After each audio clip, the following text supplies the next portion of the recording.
Има еден убав текст кој останал од еден стар древен филозоф, антички, грчки, но повеќе кажем антички, Лукијан или Луцијан, зависи кој како го изговара. Тој бил противник на христијанството, живеел некаде меѓу 120 и 200 година после Исус и во неговите дела саркастично се однесол кон христијаните.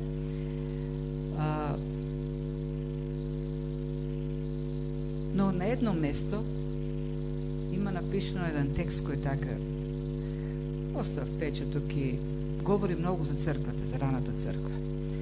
Во тој текст тој вели вака: восхитувачки, наистина воодушевува да се види како припадниците на таа религија посветено од се срце се грижат еден за друг.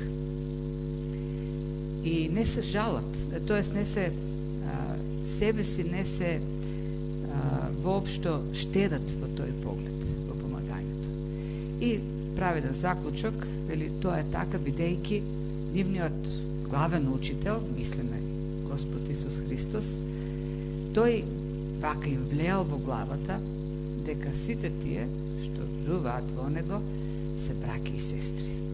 Се тој го кажува малку цинично сето тоа, но открива многу тоа каков впечаток оставила раната црква на светот во тоа време.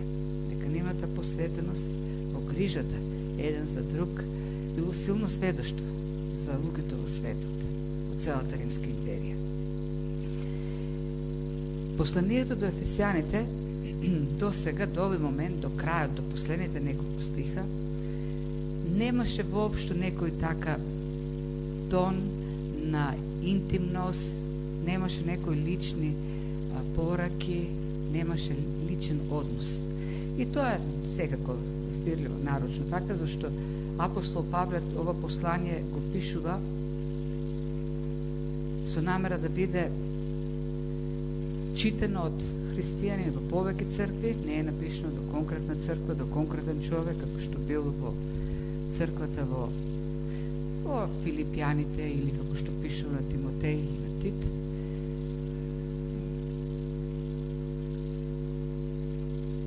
Меѓутоа, на самиот крај на посланието, последните неколку стиха, тонот се променува. И апостол Павле почнува да станува многу поличен од овие завршни зборови и ја покажува својата грижа кон читателите, како што вообичаено општо го прави тоа во сите негови посланија. Добива личен тон. И ги ја покажува длабоката грижа за читателите и посебно впечатокот е силен ако се има во предвид во какви околности е апостол Павле кога го пишува ова послание. Тој самиот е во затвор, тој е во окови, обкружен со стражари, веќе е на подмината возраст, здравјето веќе попушта. Било сосема нормално на крајот на посланието тој да побара нешто од читателите, некаква помош, имајќи ги во предвид околностите. Меѓутоа, тие последни стихови целосно тој ги посветува, значи завршните реченици тој целосно ги посветува во грижа за читателите, за оние на кои што им пишува. Има на едно место 19 и 20 стих, оно што го гледавме нели последниот пат за духовната војна, тој има молба да се молат за него. Но ако се сеќавате, молбата беше да се молат за него тој со сила да го проповеда Евангелието. Тој да биде убедлив во проповедањето на Евангелието. Тоа е единствената молба, тоа е единственото барање за молитве што го има од читателите. Се друго на крајот е посветено на самите читатели и на нивните потреби, тоест она со кое што тие се очуваат како мака што имат во животот. И дури тој толку нели мисли на нивните потреби, што на крајот им ветува дека ќе го прати Тихик, тој да ги охрабри нивните срца. Знае апостол Павле дека луѓето во Ефес и во околните градови се загрижни за неговата состојба, се загрижени за самиот него, нивните срца се растревожени и тој вели, ќе ви го пратам Тихик, тој ќе ги охрабри вашите срца. Со тоа апостол Павле всушност се лишува од големата помош која добива од Тихик. Ние ќе видиме малку понатаму каков човек бил Тихик. Мислејќи на потребите, грижејќи се за читателите на кои што им пишува, тој, иако е во затвор, иако е болен, иако е во некои други места, например посланието до филипјаните, кое во истото време напишано, тоест од истото место, во истите околности, гледаме дека имало христијани кои се свртеле против него и сакале да му наштетат сериозно. Значи, во сета таа состојба, вели, Тихик ми е мил брат, возлюбен брат, од голема помош, но ќе ви го пратам, да ги утеши вашето срце. И, како што може да видите, самото послание завршува последните 2 стиха со еден посакување кој се повеќе молитва за читателите и веќе последниот стих е благослов. Благослов за читателите. Или ако можеме некако да сумираме се од овие 4 завршни стиха, како една главна идеја на овој пасос, е идејата дека меѓусебната грижа на верниците е во срцевината на Божјата волја за црквата, на Божјата цел за црквата. Тоа е основната идеја. Грижата во заедницата, еден кон друг, е самата суштина на Божјата цел за црквата, зашто во таа грижа всушност се покажува и Божјата природа, Божјиот однос кон црквата, Божјиот однос кон светот. Го прочитувавме текстот и уште една работа што можеме да видиме во заемната грижа еден кон друг. Апостол Павле вели, ќе ви го пратам Тихик, тој да ви каже како сум и како одат работите. Така да таа взаемна грижа значи всушност и некакво информирање. Како ни одат работите? Како одат работите во Рим? Како одат работите во личниот живот на апостол Павле? И сето тоа преку Тихик го прави и ќе видиме, нели, Тихик апостол Павле го представува со зборови како негов возлюбен брат, како верен служител во Господа и така натаму, и се јавува како вистински пример и од овој текст, но и од останатите текстови во Новиот Завет, вистински пример за човек кој гради од црквата однос на грижа кон останатите. Грижлив однос кон верните во црквата. Значи, пример за грижлив брат во Господа. Што можеме да видиме од него во останатите текстови од Новиот Завет? Името Тихик во превод, ако користиле наш збор, би значило среќен, или сречко, или срекник. Тоа е значењето на зборот. Го среќаваме како придружник на апостол Павле во неговото 3-то мисионерско патување, во дел од 3-то мисионерско патување. Тој е еден од оние кои што така вече расе некој тамо збори нешто. Не е интересно. Добре. Не се расеам, денес споменах на тежок ден и стварно ми треба многу да се концентрирам. И не сум и добро подготвен.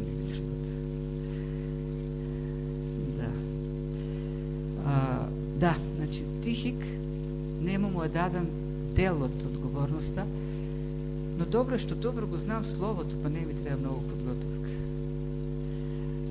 И добро, најдобро што Бог е голем и многу голем и тој ги надополнува сите наши слабости. Тихик нему му дадена многу одговорна работа, кога било криза во Ерусалим, црквата во Ерусалим ја зафатило криза, нели апостол Павле организира собирање на помош во останатите цркви. Еден од оние кои што се грижи за таа работа и да ја достави помошта е Тихик. Понатаму Тихик го гледаме присутен во второто послание до Тимотеј, кога апостол Павле по втор пат е во затвор, веќе при крајот на животот, и тој му ветува на Тимотеј дека ќе му го прати Тихик. Тихик е човек кој што оди во Ефес да ја охрабри црквата во Ефес. Тихик ризикува многу со тоа што и овдека во првото заточеништво во Рим, кога е пишувано посланието до Филипјаните, до Ефесјаните, до Колос, до Филемон, и потоа на крајот на животот на Павле, 64-5 година, пак е затвор, тој пак оди во затворот во Рим, да му биде покрај, да му послужи, да му биде прирака. И тоа е ризик. Павле е затворен заради Словото.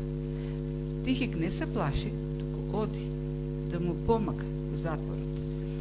И апостол Павле пак го праќа овдека во Ефес, па го праќа и кај Тимотеј во Крит, и таму да послужи.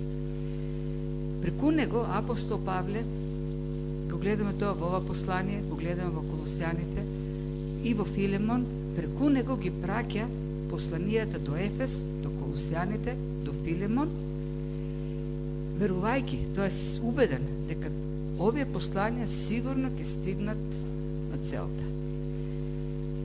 И исто така тој треба да изврши една многу деликатна служба. Апостол Павле пишува послание до Филемон.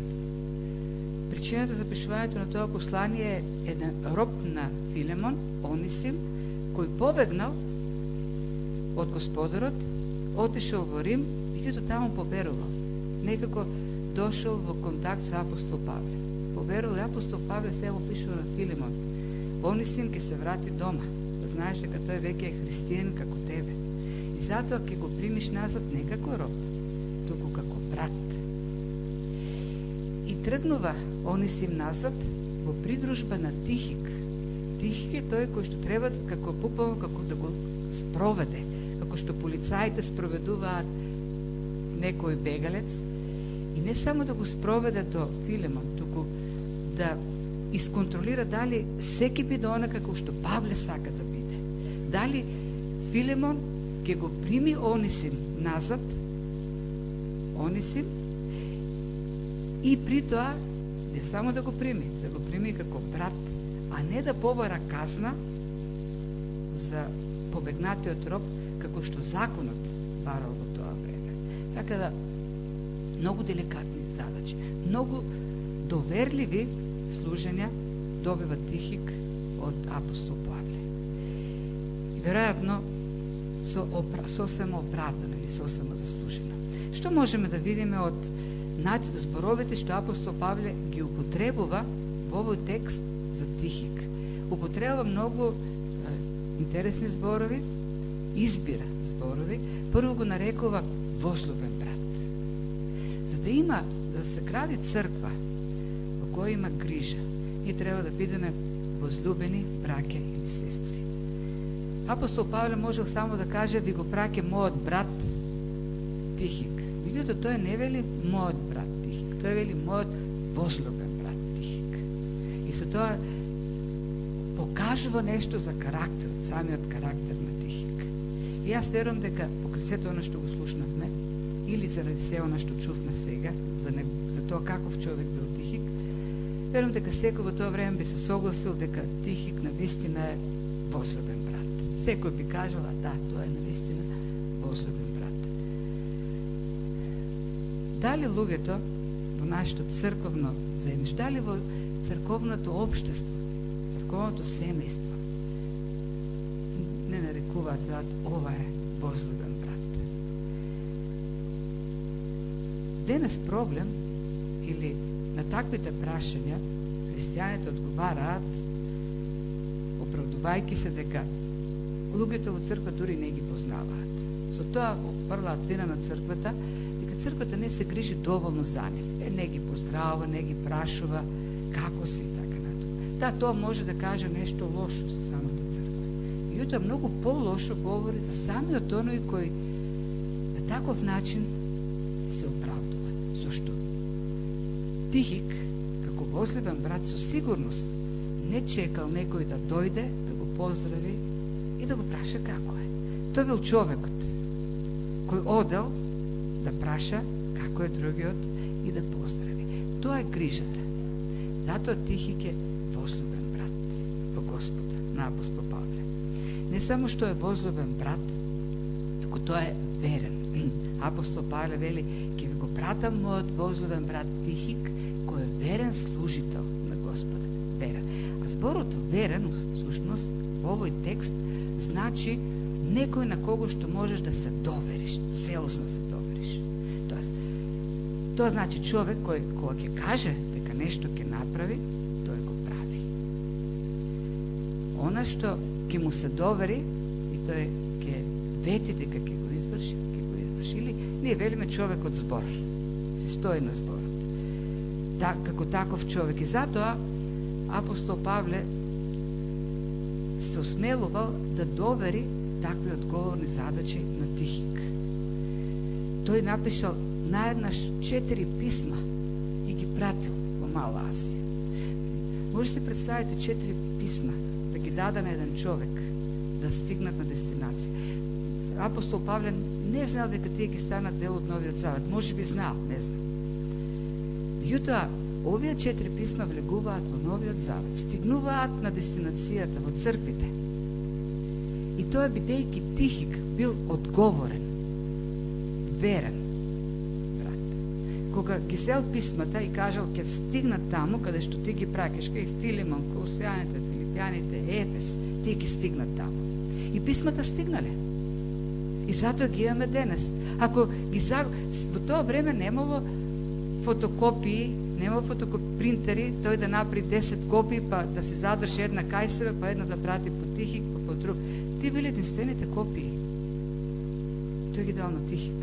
Тихик го однел во таму каде што треба да бидат. И затоа ги имаме сега овдека. Многу одговорна задача била онаа што апостол Павле му е дал средствата за Ерусалим да стигнат таму. Многу било лесно во тоа време тие средства да се загубат. Многу лесно било. Тогаш немало Интерпол, немало на царинска контрола, каде излегол, од каде излегол, кај се наоѓа сега. Тихик можел да ги земе тие пари и да исчезне. И никој нема да го најде повеќе. Парите стигнале таму каде што биле пратени. И не недостигало ништо. Човек од доверба, доверлив човек. Да се биде вистински грижлив, брат или сестра, кој гради во заедницата грижлив однос, треба да биде верен или човек од доверба. Верноста, ако сте ги читале Галатјаните 5, 22, 24, верноста е плод на Светиот Дух. И бидејќи е плод на Светиот Дух, тоа значи дека секој христијанин треба да го има тој плод. Но за жал не достига. Знаете што значи верност или доверување? Кога некој ќе се согласи да прими некоја служба, да ја работи, да изврши некоја задача, тоа значи дека нема потреба да се прашува до кај стигне, го заврши, постојано да биде под некој мониторинг. Штом кажал дека ќе заврши, треба да биде завршено. Тихик е таков човек. А во основата на сето тоа е грижата. За него грижата за потребите на другите е приоритет. Тихик понатаму е услужлив брат или сестра. Бидите услужливи браќа или сестри. Вели верен служител. И ако го погледнеме оригиналниот текст, всушност зборот е верен роб на Господа. Што зборот е дулос. А истите овие квалификации, ако отворите во Колосјаните, на крајот на посланието, и таму ќе ги видите. Истите овие нешта што апостол Павле ги пишу за Тихик во посланието, тоа е Ефесјаните, истите нешта ги пишу за Тихик во посланието до Колосјаните. Буквално истите зборови. Дека тој е возлюбен брат, верен служител, е со една разлика. Во Колосјаните вели не едноставно служител, туку соработник мој во Господа. И таму употреба зборот сун дулос. представката су значи заедно, со. И кога ќе се стави тоа на роб, би било со роб. Или ние сме заедно робови на Господа. Верни робови на Господа. Зошто? Како станал верен роб на Господа? Што знаел дека не се припаѓа на себе, дека е купен, дека е платен со крвта на Господ Исус. И бидејќи е купен како роб од гревот, сега тој доброволно станува роб на Христос. Зборот тука значи роб кој се оковал доброволно, зашто сака да служи на некој Господа, иако има можноста да биде слободен. Со роб, заедно роб со апостол Павле. Еден ден, кога ќе застанеме пред Христовиот суд, и таму ќе сакаме да ги слушнеме оние зборови што Господ Исус ги кажа во Матеј 25 глава 21 стих. Убаво, добар и верен слуго. И таму е зборот долос или роб. Убаво, добар и верен слуго. На малку беше верен, над многу ќе те поставам. Сподели радоста со својот Господар. Тие се стиховите што ние, или тие се зборовите што би сакале да ги слушнеме. А дали ќе ги слушнеме, зависи од тоа дали сега сме верни робови на Господ Исус Христос. Дали сме верни слуги. Верни слуги се оние кои што ја имаат пред себе грижата за браќата и сестрите. Дали верно му служиме на Христос? Дали живееме да извршуваме Неговата воља? Дали ги забележуваме потребите на Неговата црква и колку се ангажираме да ги задоволиме? Знаете, има генерална поделба на луѓето од црквата во две групи. Едните кои влегуваат низ црковната врата и велат: цркво, еве ме со моите потреби, задоволете ги. Затоа постоите како црква. И таквите никогаш не остануваат задоволни и задоволени колку и да ги задоволуваат. Зашто не постои црква која може да ги задоволи сите потреби на секој. Другиот тип на луѓе се оние кои влегуваат во црквата и велат кои се потребите да ги задоволам, што и треба да правам. Тихик е верен роб или слуга, зашто не се припаѓа на себе, туку му припаѓа на Христос. И Тихик е брат кој охрабрува. Вистинската грижа вклучува охрабрување. Во овој текст што го прочитавме, апостол Павле вели да го праќам: мојот возлюбен брат, верен слуга во Господа Тихик, да ги охрабри вашите срце. Истото го пишува и во Колосјаните. И овдека и таму е употребен истиот збор паракалео.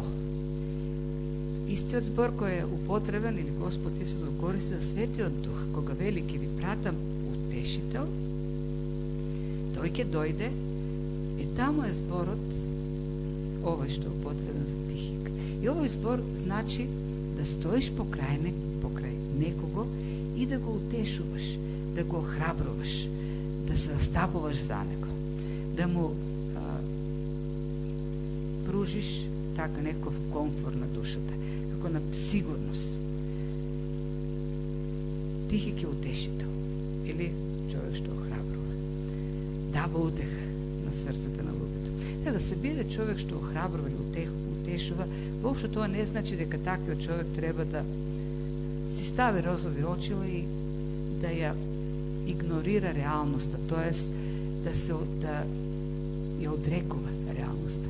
Не, реалната ситуација си е реална ситуација, но човекот кој охрабрува гледа реалната ситуација преку Божите очи, преку Божјата перспектива, а тоа носи утеха и надеж.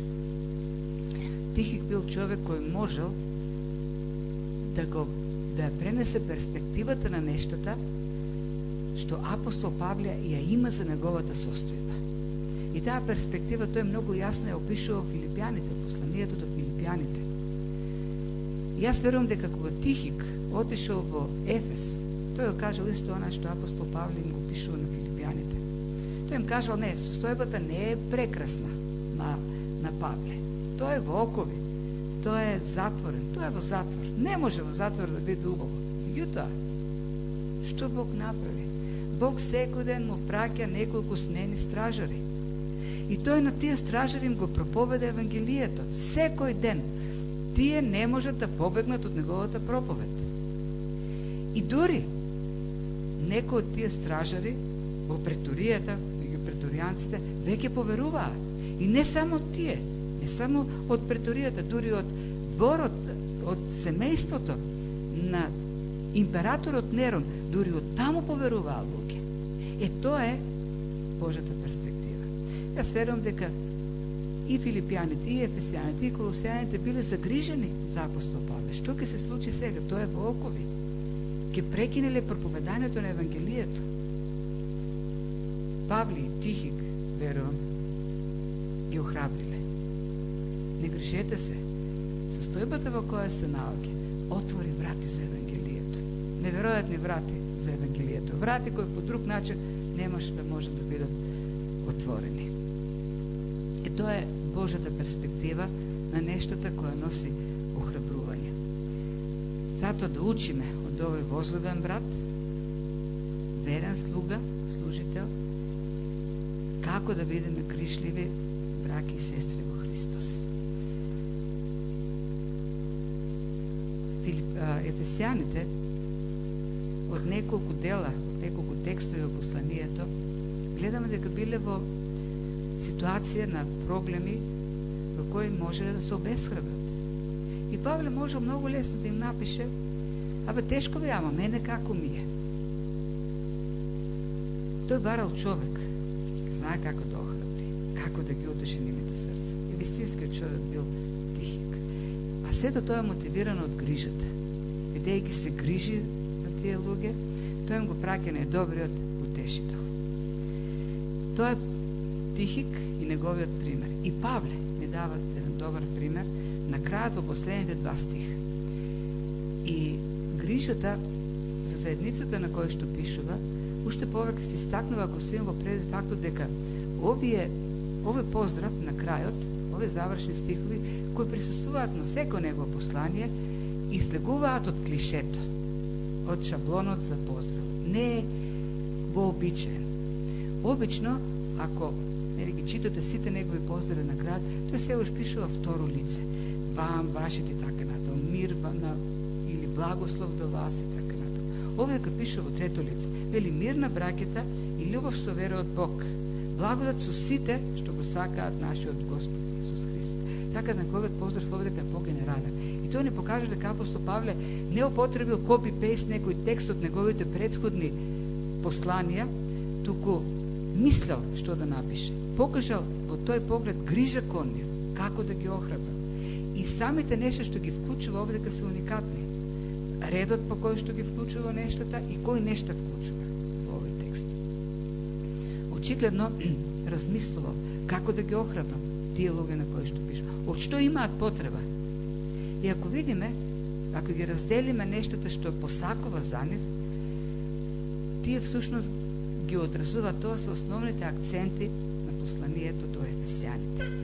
Целото послание, целото послание е напишено со цел грижа за луѓето на кои што пишува. И на крајот од последните стихови тој прави еден заклучок во кој повторно ја покажува таа грижа или сумира се од посланието во тие неколку последни стиха. И тоа е еден заклучок на самото послание. И начинот на кој што се напишени тие неколку стиха, 2 стиха на крајот како поздрав, благослов и посакување, се повеќе напишени во форма на молитва. Тој се моли за читателите. Ги знае нивните проблеми и им праќа нешто што е повеќе од обичен поздрав. Им праќа поздрав со желби, со молитва за нив. 4 основни акценти, како што кажав. Прво, им посакува мир. Интересно дека тој во други посланија спомнува мир. Меѓутоа, обично мирот е сегош на крајот. Овдека прво кажува мир на заедницата. Гледаме дека во самата заедница имало некој проблем. Проблемот бил, како вообичаено во тоа време, меѓу евреите и неевреите. Тие биле двете најспротивставени групи, најзајадени од древноста, како етнички групи. И апостол Павле им пишува еден долг текст во втората глава. Целата втора половина, втората глава, каже дека во Христос, преку неговата крв, сите се откупени, и евреите, и неевреите. И бидејќи сите се откупени во Христос, на истиот начин, сега сите се едно. И нема веќе поделба на евреи и неевреи. Христос е се во се. И бидејќи нема веќе, Христос е тргна поделбата, зашто нема по-супериорни или по-малку супериорни. Нема едни што се спасени на привилегиран начин или некои што се стргнати далеко настрана од Бог. Сите на исти начин во Христос се спасени. Сите се едно во Христос. Еден човек, нов човек, Христов човек. Затоа треба да има мир во заедницата. А сето тоа пак е ставен во контекст на сведоштвото во светот. Ако има грижа во заедницата еден за друг, ќе има мир. А тоа ќе биде едно силно сведоштво. И Христовите цркви во раниот период биле навистина големо сведоштво, како што нели цитиравме од Лукијан. Луѓето биле восхитени, тоест не можеле да поверуваат како на едно место, во една просторија, на една служба, седат заедно евреин и неевреин. Тоа било невозможно да се види на други места во древноста. Било невозможно во древноста, на една иста маса, каде што се јадало, пиело, Господна вечера, вино, каде што сите носеле од дома да јадат заедно, на иста маса да седне Господарот и робот. Тоа било незамисливо. Во црквата постоело такво нешто. Робовите и слободните, господарите и слугите заедно јаделе. Евреите и неевреите заедно јаделе. Била надмината секаква расна, социјална, етничка и каква е друга разлика во Христос. И апостол Павле и на самиот крај пак поттикнува. Се моли, тоест посакува во молитва да има мир во заедницата. Поделбите, национални, социјални, какви да се, не се типични, тоест не се соодветни, не се компатибилни со новозаветната црква. Секој што поверува во Господ Исус Христос веќе е нов човек, веќе е брат или сестра. Тоа е заклучокот на Словото. И кога вели апостол Павле, веќе нема јудеј, нема грк, нема роб, нема слободен, нема обрзан, нема необрзан, вели нема веќе разлика. Сите се едно во Христос. И тоа е многу видливо сведоштво за светот. Посебно во општествата кои се поделени на најразлични основи, идеолошки, политички, партиски, национални, така натаму. Црквата со учењето, со идејата за едно во Христос ги размива сите тие. Тоа е можеби единствената институција во овој современ свет во која, да не кажем институција, не зашто црквата не е институција, но единственото нешто во овој свет кој ги трга, ги брише поделбите и ги соединува луѓето во едно. Понатоа се моли за љубов во заедницата. Таа љубов, тоа е спомна, истинскиот пример, во 5 глава, која говореше за мажот и жената. И каков треба да биде односот, родителите и децата во семејството, робовите и господарите, во црква каков треба да биде односот. И таму го спомнува Христос. Христос, кој толку ја возлюби црквата, што се даде себе си за неа. И тоа вели примерот, тоа е стандардот на љубовта меѓу вас. Љубов во семејството како најмалата или основната клетка на црквата, љубов од црквата, пожртвувана љубов. Има грижлив однос ако се следи Христовиот пример, се даде себе си за црквата. Молитва за вера во заедницата. Или тој вели љубов со вера, така кажу. Видејќи овие две работи се врзани. Вистинскиот израз на верата е послушноста. Тоест, вистинскиот израз на верата е исполнување на она во кое што веруваме. Или правење на она што вели Бог и Слово дека треба да го правиме. Ние покажуваме дека имаме вера ако сме послушни, ако го извршуваме Словото. Затоа, нели, јако вели, не бидете само слушатели, но и исполнители, извршувачи на Словото. Каква е таа вера ако нема дела? Каже, предупредува Јаков. Во Галатјаните 5:6 вели, во Христос ниту обрезанието има сила, ниту необрезанието има сила. Преку верата, единствено што има сила е верата која действа преку љубовта. Верата оди заедно со љубовта. Ако има вистинска вера, има вистинска љубов, тогаш ќе има и вистинска грижа. Единствено верата која действува во љубовта гради вистински однос во црквата. Ако недостига една од двете, нема вистински однос. Ни треба поголема вера. Прво ни треба поголема вера. Да бараме од Бог поголема вера, која ќе не води кон самопожртвувана љубов. Ако немаме вера, нема и да направиме чекори на дејство во љубов. И да се молиме за вера во љубов. И на крајот се моли за благодат во заедницата. Црквата во Ефес веќе искусила многу благодат. Првите неколку глави апостол Павле потенцира за тоа како по благодат сме спасени, колку благодат е покажал Бог од нас. Меѓутоа, благодатта е таква ризница, таков склад, неисцрпен, што ние треба да се молиме постојано, се повеќе и повеќе да црпиме од таа ризница. Неисцрпна ризница. Да искусуваме се повеќе и повеќе благодат. Во грижата што апостол Павле има кон луѓето, до кој пишува, се моли да искуса повеќе благодат. И тоа е она што може да го видиме како пример и од Тихик и од Павле. Примери кои треба да ги следиме. И на крајот, како некои завршни акценти од посланието до Ефесјаните. Во срцевината на посланието е спасението што го имаме во Христос, неговата вечна цел, Божја цел. Вечната Божја цел е да соедини се во Христос.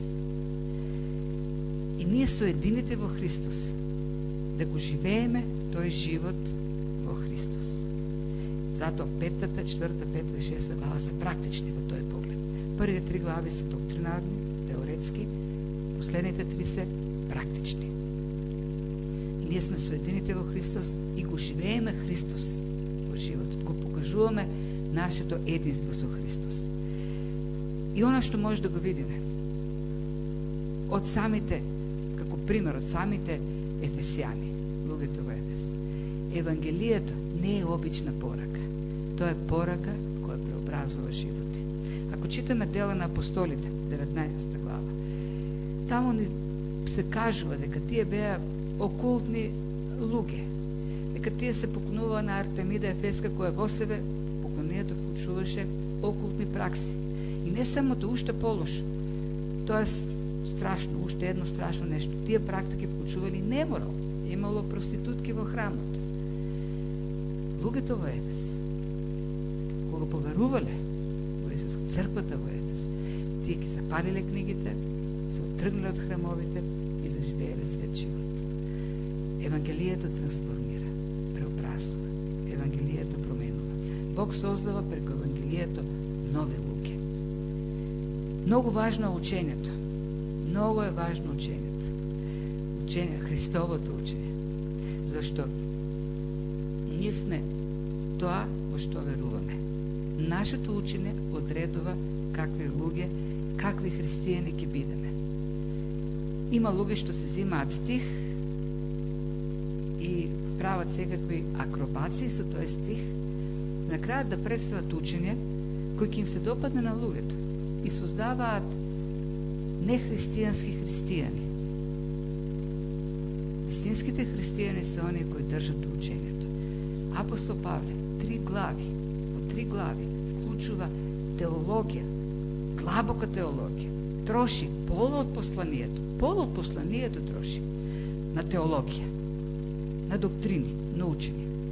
Ако не беше важна теологијата, ако не беа важни доктрините, ќе трошеше ли толку многу место во своите писанија? Во тоа време хартијата била скапа. Тешко се стигало до неа.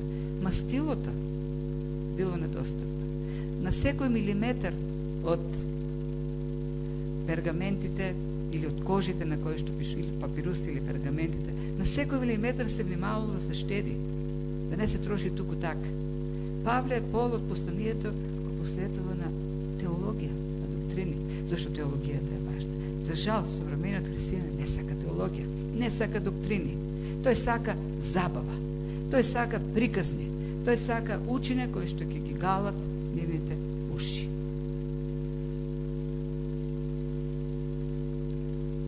И тоа е проблем. И затоа имаме христијанство какво што имаме. Нешто друго што може да видиме дека црквата е исклучително важна за Бог. Многу важна. Толку важна, што Христос се даде себе си за неа. Умре за неа. Многу му е важна црквата. Црквата сега, на земјата, не е без дамка, каква што е Божјата намера за неа. Не е без укор. Извалкана е, со дамки е. Но Христос си ја люби. И ако Христос ја люби црквата, поентата на ова послание дека ние треба да ја любиме црквата. Не можеме да го любиме младоженецот, а да ја мразиме црквата. И да сме незадоволни од неа. Не можеме да се задоволни од главата, а да не сме задоволни од телото. Зашто црквата е телото на Христос. Што е главата без тело?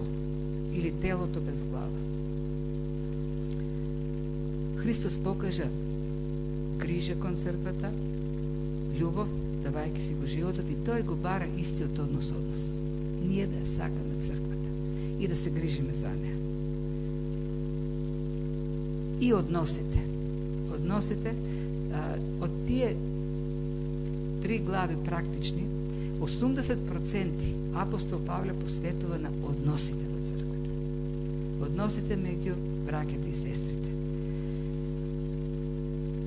Дури и во теоретскиот дел, во 2 глава, доктринарниот дел, каде што говори за спасението по вера преку благодат, дури и таму говори за односите, во теологијата тој вклучува спасение во Христос и за евреи, и за неевреи, за да ги доведе во вистински однос и евреите, и неевреите.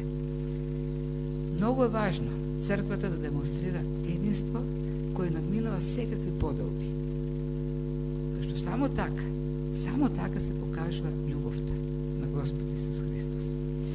И најважното на крај, најважното, сите овие нешта, што и кажавме во ова послание, досега, од почеток, па и вечерва, сите тие нешта имат некаква важност, ќе значат нешто за нас, ќе имат корис, ако навистина сме браќа и сестри во Господа.